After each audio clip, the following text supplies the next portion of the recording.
मायावती से जुड़ी एक चौंकाने वाली बात आ रही है सामने। जी हां, हारी तो पार्टी, जीता तो परिवार। आकाश आनंद की री एंट्री पर यहां पर छिपी मायावती की रणनीति क्या है, चलिए जानते हैं विस्तार से। तब तक आप हमारे चैनल टीसी न्यूज चैनल को लाइक एंड सब्सक्राइब करना ना भूलें।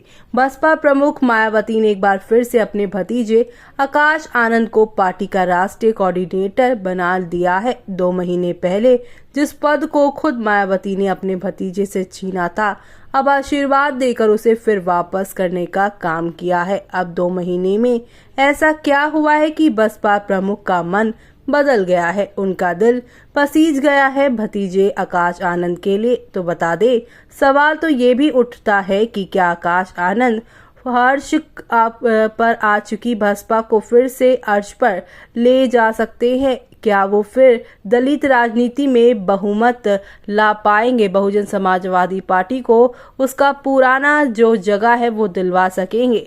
जी हां, आकाश से क्या गलतियां हुई हैं, आपको बता दें कि इन दिनों सभी सवालों के जवाब देंगे। लेकिन पहले ये समझ लेते हैं कि आखिर आकाश आनंद को 2 महीने पहले मायावती ने क्यों कोऑर्डिनेटर के पद से हटाया था। असल में लोकसभा चुनाव के दौरान आकाश आनंद ने सबसे ज्यादा प्रचार उत्तर प्रदेश में किया था। वहां पर उनकी तरफ से जो रैलियां की गई थी उनमें काफी भीड़ भी आई। लोगों ने उनकी बातों को ध्यान से भी सुना। अब शुरुआती करियर में इतनी बड़ी भीड़ देखकर कई बार आकाश अति उत्साहित दिखाई पड़े। उस उत्साहत में उन्होंने कई ऐसे शब्दों का यहाँ पर इस्तेमाल किया जो शब्दों की मर्यादा पर भी उन्होंने ध्यान नहीं दिया।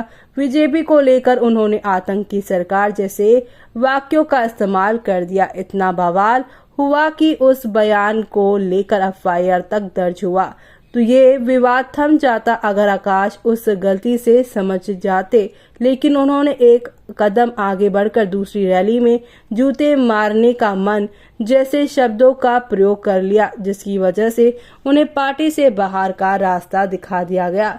दुनिया के लिए परिपक्व नहीं है। जी हाँ, अपरिपक्व मायावती के लिए परिपक्व कैसे हो गए? अब ये कुछ ऐसे बयान थे जो मायावती की राजनीति के सख्त खिलाफ थे। जो मायावती आज की कागज देकर कुछ भी पढ़ती हैं, उनकी राजनीति में इस तरह की बेलगाम भाषा की कोई जगह नहीं है। इसी वजह से जब इन बयानों को देखते हुए मायावती ने आकाश आनंद को अपना उत्तराधिकारी मानने से इनकार कर दिया। उनकी तरफ से अपने भतीजे को परिपक्व बता दिया गया। अब यह भी कारण था कि जो सोशल मीडिया पर सामने आया, जो दुनिया के लिए मायावती ने जारी किया। लेकिन क्या असल में भी वो इसी कारण की वजह से उन्हें इस पार्टी से बाहर का रास्ता दिखा चुकी हैं? तो आपको बता दें कि यहाँ पर आकाश को हटाना उन्हें बचाने की जैसे था। कहा जा रहा है कि अगर आकाश आनंद इस पार्टी में रहते तो सारी हार का ठीकरा उनके ऊपर चला जाता और उन्हें यहाँ पर जो है पूरे चुनाव से पहले ही निकाल देने का मतलब इस हार का ठीकरा उन्होंने अपनी पार्टी पर ही डाल दिया। ये बताने के लिए काफी है कि आकाश आनंद को किसी भी तरीके से हार के लिए जिम्मेदार नहीं ठहराया गया। इसके ऊपर बाद में ऐसी खबरें भी आई कि आकाश को हटाने की वजह से पार्टी को नुकसान हुआ। माना उनका अंदाज आक्रामक था, लेकिन वर्तमान राजनीति के लिहाज से वो भाजपा के कोर वोटरों के साथ मजबूती से जुड़े रहे थे। ये नैरेटिव भी मायावती और उनके करीबियों ने सेट किया, जिससे वापस आकाश के समर्थन में माहौल बन जाए और उनकी री एंट्री में कोई चुनौती ना आए।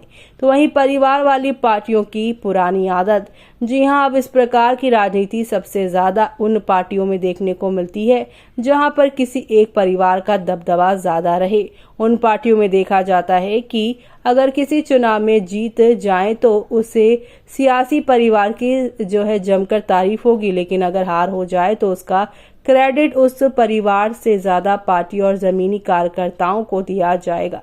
ये प्रवृत्ति कांग्रेस से लेकर समाजवादी पार्टी तक में समय समय पर देख चुके हैं लोग। अब माना जा रहा है कि मायावती ने भी उसी दाव के तहत आकाश आनंद के पॉलिटिकल करियर को बचाने के लिए दाव खेला है। आपका क्या कहना है इस पर? कमेंट बॉक्स में कमेंट करके हमें जरूर बताएं।